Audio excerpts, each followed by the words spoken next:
u těch čelních jednotek, a to právě z toho důvodu, že kdyby některý z tanků těch podstupujících vojáků, těch podstupujících jednotek byl vyřazen v boji, tak aby mohl být odtažen z cesty a aby následně mohla kolona ozbrojených zbrojních vozidel další, které byly za ním pokračovat.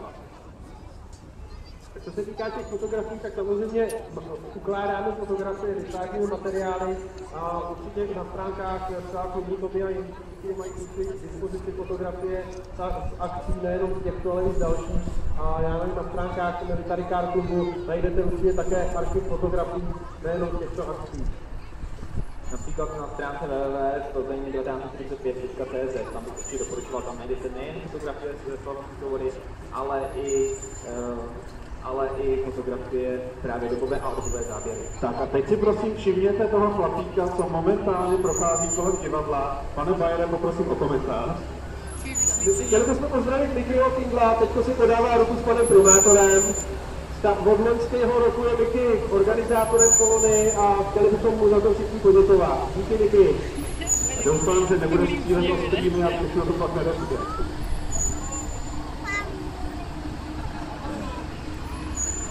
Tak, můžeme prosím komentovat další svět události.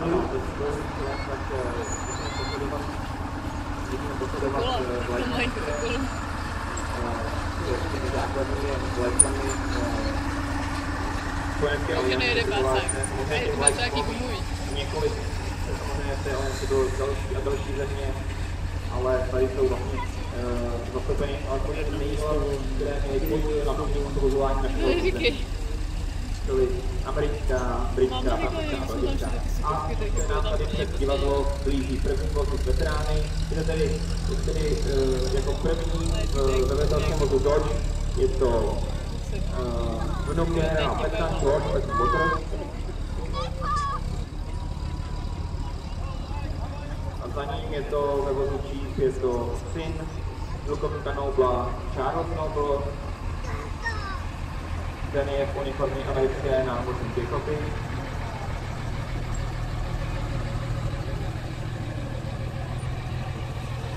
Následuje Marion Kevin s ženou Lillian. Ten je oblečen v americké letouské uniformě. A všechny zdraví jsem pověstní křížený z Balty.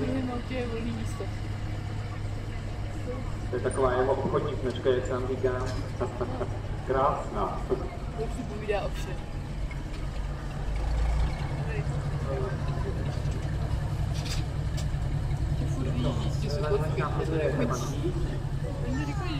A následně jede dvojice veteránů Robert Chilbert a Jim Duncan. Jimmy Duncan se stal i tváří letectví fond, neboť je na všech plakátech povodních, které můžete vidět. Jak jsem říkal, tito dva muži jsou přáteli již od druhé světové války, protože spolu sloužili v jedné jednotce, a to konkrétně 38. pěšího pluku 2. pěší divize. V dalším velitelském vozu Dodge následuje belgický veterán Michel Julien a José Schimpersel.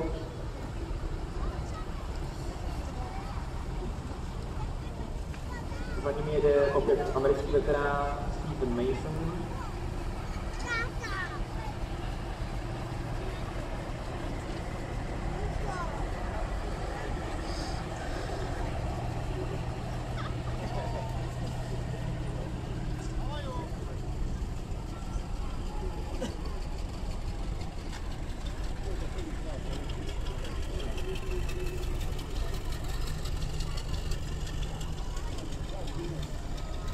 No a další veteráni jako Louis Moore, Arthur Otto, Paul Jacob a Hubert Roll.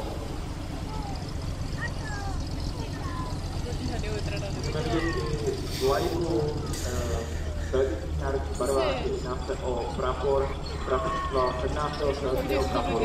Byl jednou z belgických veteránů, kteří se zúčastnili obchodní turné.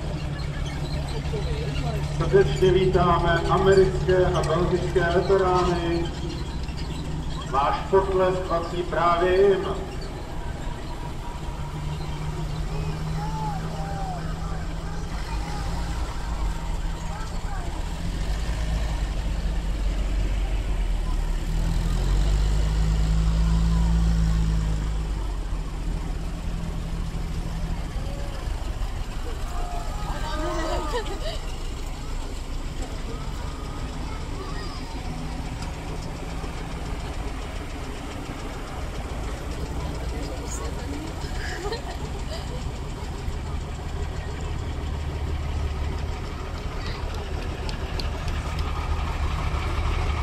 vozidly americký a belgický veteránů.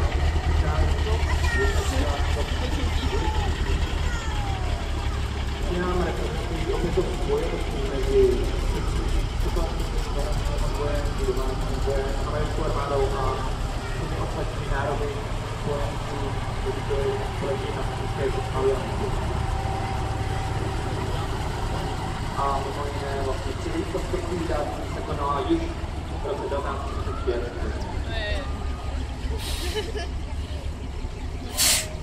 Teď se na chvilinku odmlčíme a necháme ho poznít.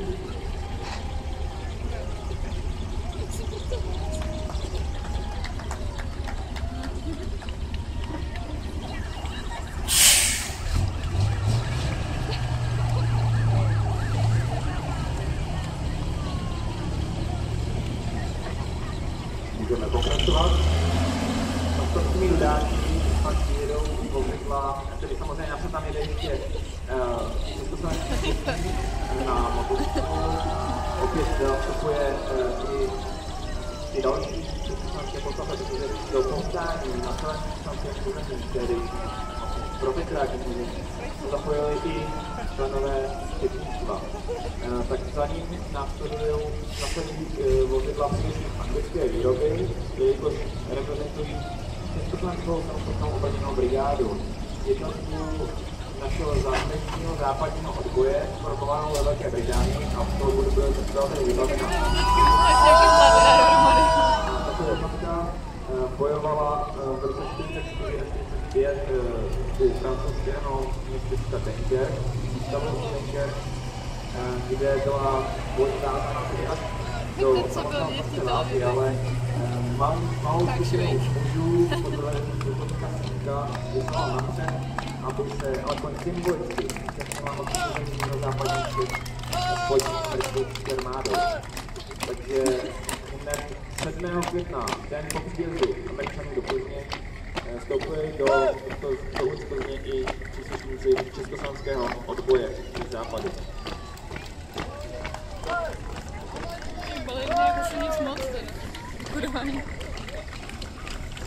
Samozřejmě, kdyby tam rozdíl uniformy britské výroby, jsou takzvané známé pechydrenty, mimo jiné tam vidíme i modrou variantu, které mají na sobě mnohé důležité, kteří reprezentují i podíl například v britském letectvu, které mělo tyto uniformy velmi akorát je modrého zbytná.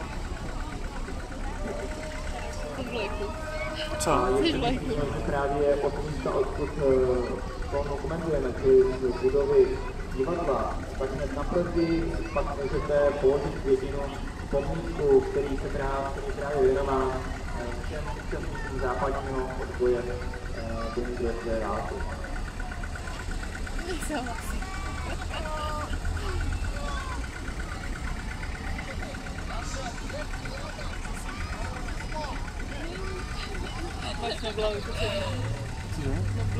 Na těch vozidlech, si marketingu, je to opět trošku jiný odstín zelené barvy, podle britské armády a především se snažili vojáci odlišit nějakým způsobem a proto mají na plat nebo na trh ten znak brigády, který je pověděný a takového vojáci sami na uniformách odlišení, tím, že mají obloučky s nápisem Československa a opět našity, které jsou takzvané líky nebo odznaky brigády. Jak vidíme, někdo to nepodcenil, no si vypětí to pro případ ty vydeštepované věci. Jak jsou přigurtovaný z boku. Bude vypadat. Pane Bajere, přibližně v jaké fázi kolony se právě nacházíme? Komentujeme stav tady u budovy divadla.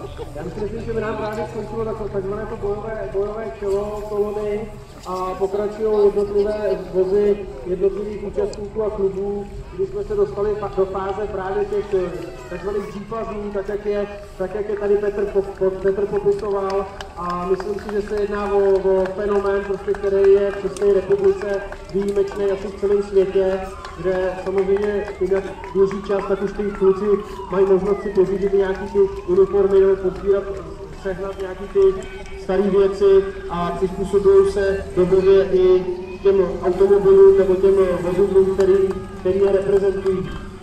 Byli jsme zvyklí, nebo bylo zvyklé v Plzni, že ty autáky byly obsypaný prostě lidma v zelených uniformách nebo v zeleném oblečení, ale tak, jak jde doba, tak ty kluci mají skutečně možnosti oblečení koupit, zařídit, tak aby odpovídalo i dobově, času a místku tam ten auták. Takže jsme tam mohli na začátku vidět i autáky nebo dívky, kteří byli v 50. let vyrobený a zase ty kluci, kteří se způsobují oblečení těm vozidlům. Teď to vidíme vozidla použití armády, která projíždějí a jsou je na nich krásně vidět, jak jsou kluci v oblečení a jak se snaží reprezentovat tu Plzeň tak, jak se služí a patří. No, pardon, vy říkáte kluci, ale je pravda, že já tady ze dvora nehodnotím jenom dobovou techniku, byť je krásná. Já koukám i na ty ženy, těch uniformách. Kolik to máte? Tak je to každý z nás má nějakou ženu doma a snažíme se, aby si to je tak důležité, i oni, když třeba to úplně nemluví, tak určitě to je záležitost, když s náma jedou. Když se zeptám úplně lidově, Reptají. Já myslím, že reptají, když kupujeme náhradní díly, dneska ne. Pan Kolar. Tak když to bojové kolo, to nějak doufám další věc, že to právě prolítějí, tak to mají podpísní něco. Mě fakt vytráš co brojně. Kompletně navážeme tady děvčat v obecním dobovém oblečení. Z toho důvodu, že právě krátce po příjezdu našim osvoboditelům Američanů do Plzně, tak sebou přiváželi děvčata ze širokého okolí plzeňského a přiváželi je na zábavy, které právě v Plzni konaly. Dámy a pánové, rádi bychom vás upozornili na dámu v modré uniformě. Dáma v modré uniformě, která tady sedí přímo pod divadlem, tak je dcerou pana generála Irvinga, což byl hrdina od RAF a československý pilot ze druhé světové války. Takže to zdravíme tě.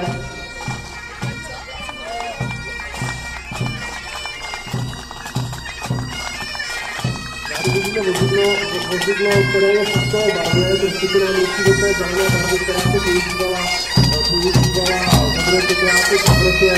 Je to vozidlo, které se používalo v Africe, vždycky mají připravit na speciální teploté, skutečné chtěli pozdravit.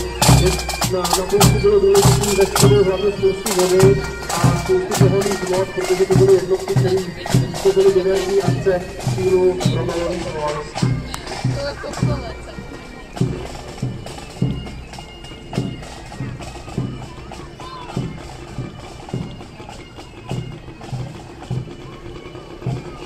Kolona jako taková, když vznikala myšlenka nebo tradice kolony od 90. let nebo od 90. roku, tak účelem bylo připomenout události, které se tady v květnu 1940 udály, ale současně ta myšlenka té kolony jako takový je o tom, že když se to provádějí nebo když se zmíníme právě v tom principu je právě v tom synonymu toho slova žít, nebo G-Fast, tak jak ho tady Petr popisoval. A je potřeba si uvědomit, že ty kluci tím reprezentují jakousi myšlenku k té svobodě, reprezentují tím nějaký svůj, jako bych řekl, osobní názor na věc a na slovo svoboda jako taková. Takže proto do té kolony ty zadní části, anebo jednotlivě i mezi tady klukama, který mají váleční auta, tak se prolínají i vozidla třeba z 50. let, což jsou Jeep Willys M38 nebo Jeep Willys M38 A1.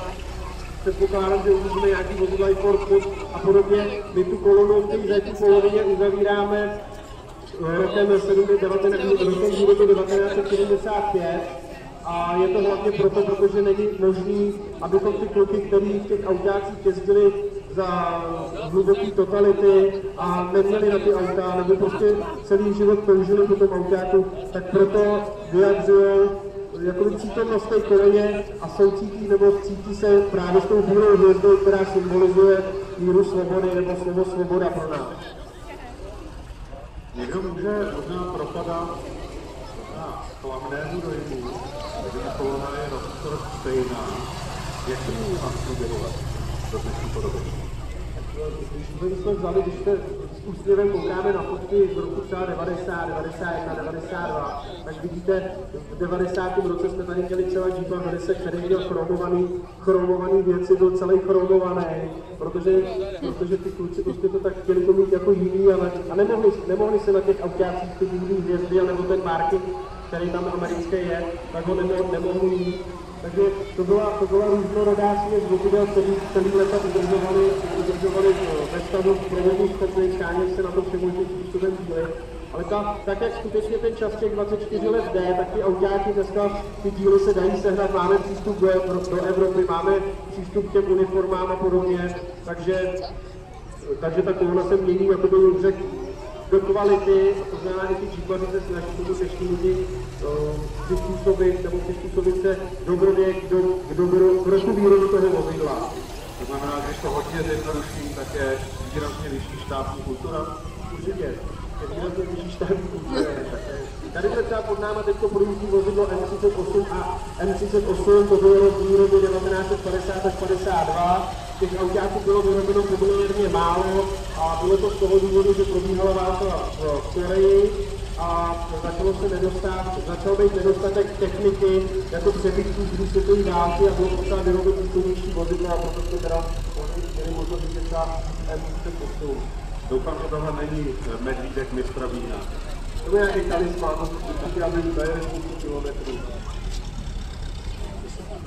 Petr to má právě hodně vidět na dobu vojáci samozřejmě takový nějakému předmětu, který by pomohl bezgrad představ dálky a podobně. Takže to byly talismany, menší děti, máme to být techniky a podobné věci, mechanismy, dálkou a podobně. A tady to dokonce tak právě naplno protokol ty sklady, protože právě zde pro většinu vojáků, kteří tam přijeli, válka skončila.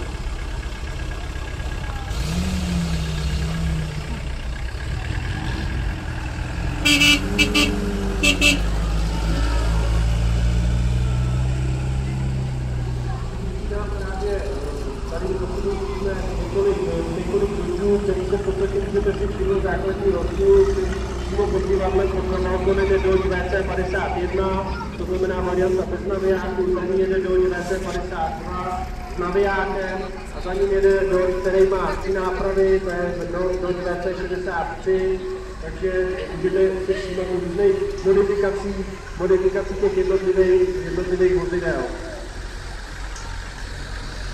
Tolik VC za sebou, to opět hodně rozpětí.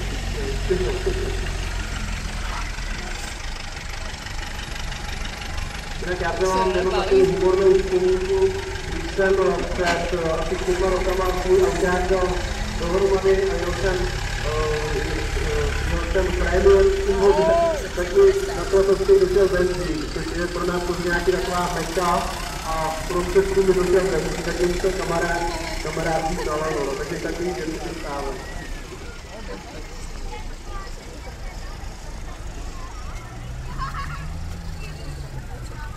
Před náma vidíme vozidlo GMC, což je nápravový nákladní automobil, dělal se zase v různých modifikacích s pevnou formou, se sklápičkou,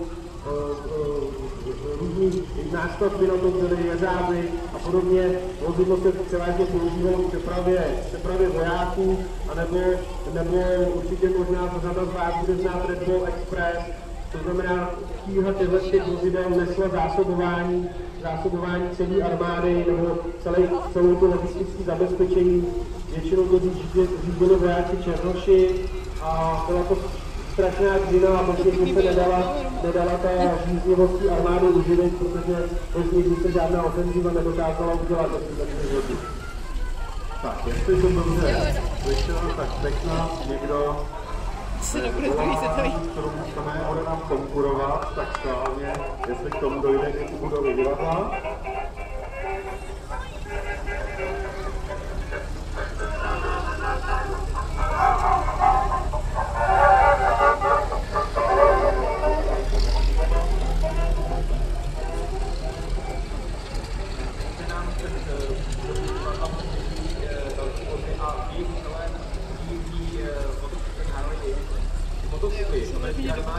Podobně jako ostatní armáda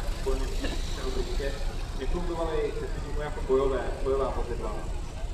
Využívali je vojenské policie a nebo vojáci, nebo tedy respektive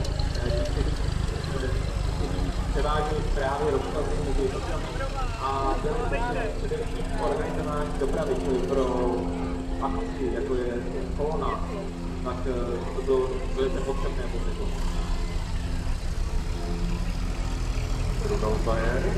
Co se týká těch Harley, bez nich třeba je potřeba si představit, že ta kolona, která jede, samozřejmě třeba řekněme polovina té kolony, tak když jsme třeba konkrétně s Military Car Clubem, tak jsme byli ugotováni nebo spali jsme v tempu na Hrachovskách a celý ten víkend jsme jezdili po jihozápadních Čechách. Bez těch Harleyů bychom tu trasu nedokázali dát, nebo udržet tu kolonu pohromadě. Je to přesně to, co Petr říkal, daří se nám s nima zastavit křižovatku, aby jsme si počkali a aby jsme tu kolonu opravdu udrželi, protože v koloně můžeme vidět ty cizince, jako jsou Belgičani, Švýcaři a tak dále. Vojto, pojďte!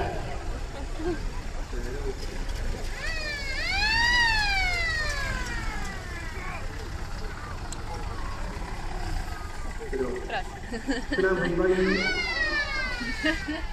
Takže to jsou motorky Harley Davidson, zase se nám liší v stupech a v modelu VLC, VLA. Je to rozdíl v tom, jestli budou vyrobený v Kanadě nebo ve Spojených státech. A jsou to kluci, který jsou to krásný stroje, legendární. Zároveň vidíme výjíždět dočku, proto já jsem představil výjimečná v tom, že bude dočka pana Milana Dlouhýho. Dlouhý, jak jsme říkali, byl zakladatelem nebo kamarádem zakladatelem Stranice a dočku jeho syn Martin Dlouhý. Takže Martine, zdravíme tě a posíláme do nebe pozdrav tátovi. To je tady ta čtyřka. Jo, to je přesně ta čtyřka, to se teďko nám ukáže, jak se to jezdí. Vypadá to, že je velmi dobře. Za nima máme rozlišení těma edítkama, bez nich to, jak jsme říkali, nešlo. Zase následují různý typy, modely nebo vybavení jednotlivých strojů. Tady si dokážu dovolit upozornit na své vozidlo, které je ověšeno různými malými dětmi, z nichž polovina je moje, takže určitě zdravím. A mám tady signál vyslat v České televizi, aby si naskočila. Tak evidentně Rudolf tady prezentuje i to plotí, jo? Zdravím Rudánka, Teresko, Verunku, Lutinku. Můžeme vyvítat podlesk. Jinak vidíme vozidlo Diesel, dva kusy této techniky. Jsou to zase, jak bych řekl, unikátní stroje. Na uvedu příklad, byli jsme v Normandii a nikdo těmto strojům na pláži nestačí, protože jak je ten písek odteď, tak s džípama nebo spídočky se do toho písku vozí a Diesel, když po pláži jede, tak úplně letí. A je tam velmi náročná údržba té techniky pásové, protože zrovna tady Michal pod náma, tak měl problémy s pásama a museli vymýšlet speciálně, kde ty pásy seženou, protože nechtěli kupovat nějakou gumovou repliku. Zádu vidíme Dodge.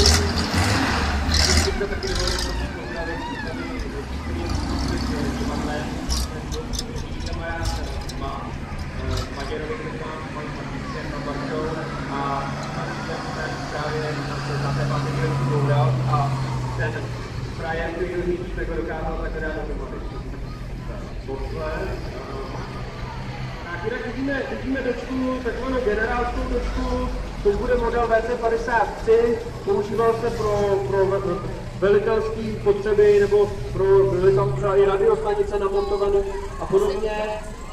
Tady vidíme dočku našeho kamaráda ze Švýcarska, který po vlastní ose každý rok přijíždějí a jedou s kamarádama právě estafetové dálky. Jinak koloně můžete vidět vozidla nebo kamarády z Německa, z Belgie, ze Švýcarska, který skutečně pravidelně přijíždějí a my se jim zase snažíme ty věci oplatit návštěvou právě třeba z Normandii, nebo loni jsme byli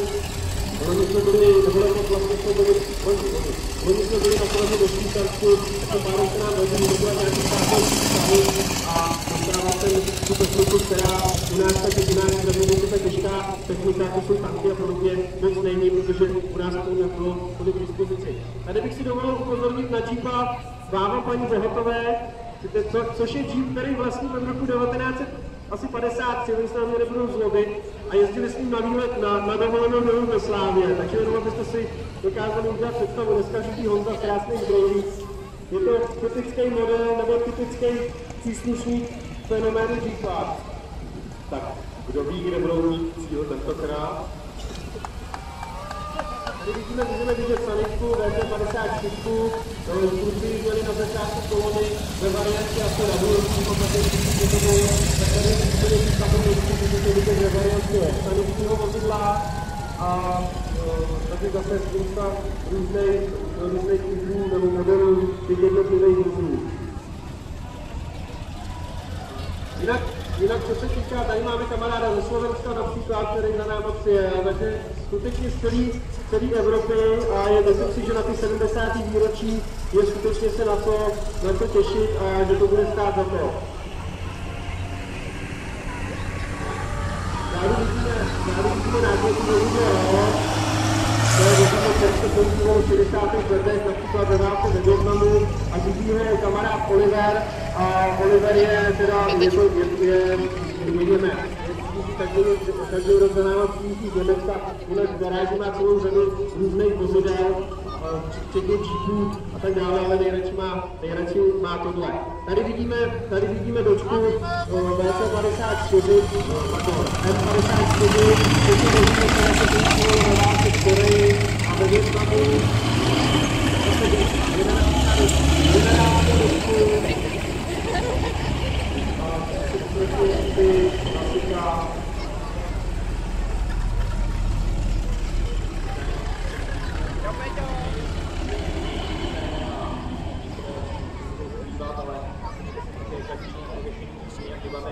Některý můžeme vidět i travery, která je nabavená na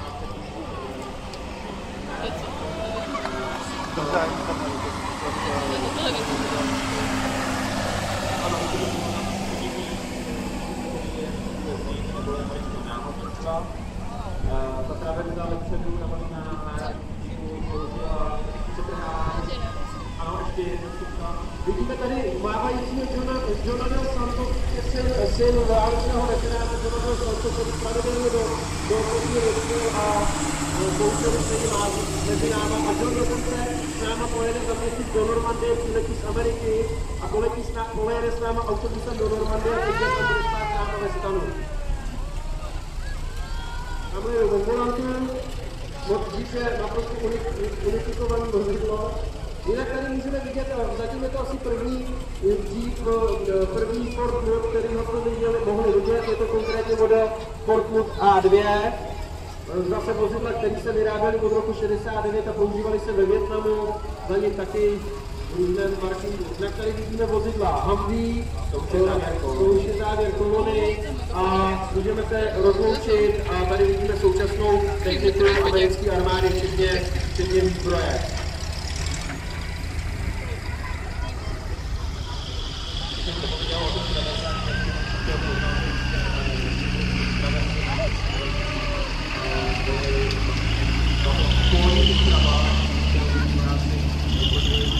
Aby se chránili proti drátu, které byly napadeny před cestou v Normandii a které měly vlastně podřezávat nad vojáky, kteří vytočili vládu nad okénkou. Takovéhle pole přípravy byly velmi běžné a na základě té techniky z toho můžeme počinout. Je to technika standardně, která je standardně volá i doplněna dvoutětí, je tam navazeno a ta častá podoba těch vozidel, které jsme tady teď viděli, tak je dělána, rekonstruována podle reálných sedlo, podle dobrých fotografií. Děkuji za komentář, dámy a pánové, myslím si, že náš velký potlesk si zaslouží oba dva pánové, Rudolf Bayer a Petr Tolár,